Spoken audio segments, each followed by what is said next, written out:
Question de Bianca, transmettre une maison à ses enfants, qu'est-ce qui est le plus avantageux fiscalement, succession ou donation? Alors, on peut faire déjà une réponse globale. L'anticipation, c'est-à-dire la transmission anticipée par le biais d'une donation, fiscalement, dans 95% des cas, c'est plus favorable.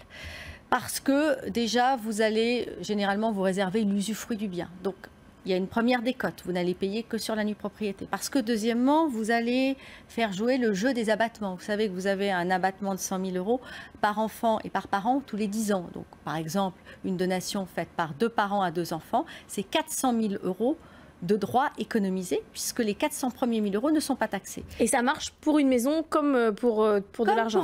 Comme pour un compte en banque, comme pour des valeurs mobilières, pour tout type de donation. Puis le troisième intérêt, c'est que les parents, ils vont pouvoir payer les frais de donation.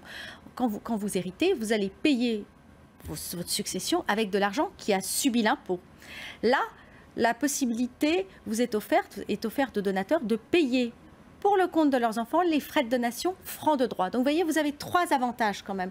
La décote liée à la réserve d'usufruit, au démembrement de propriété, les abattements et le fait que les donateurs peuvent payer les droits de donation. Donc vraiment, oui, fiscalement, c'est intéressant, avec toujours le même principe, ne pas faire passer l'intérêt fiscal avant l'intérêt civil de la donation. De toute façon, de manière générale, comme on essaye de pousser vers l'anticipation, il est relativement normal que ça soit plus intéressant de le faire avant. Bien sûr, bien sûr. Qu'après. Globalement, les familles qui viennent dans votre étude, sur le plan de la donation, de la succession, ils sont de plus en plus informés, ils sont de plus en plus au courant de ce qu'on peut faire, des différents dispositifs.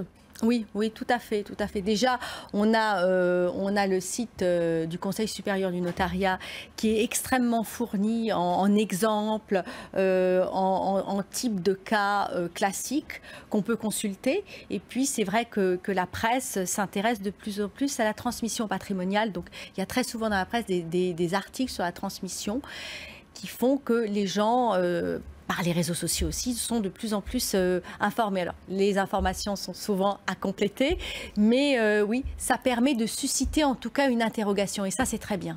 Mais ça ne change pas la question du moment où il faut choisir le notaire. On ne sait jamais quand même sur quels critères on doit se baser. Quand je dois choisir mon notaire, je prends celui de mes parents, celui de mon voisin, je prends au pif dans l'annuaire, je fais comment ? En un mot, il nous reste 1 minute.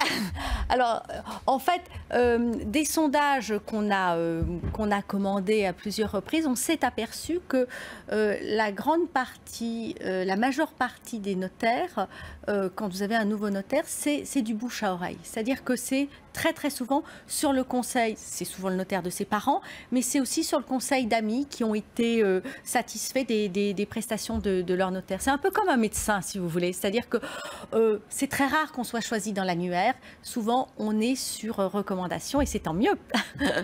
Merci beaucoup. BFM Business, le club du droit, passez-moi le notaire.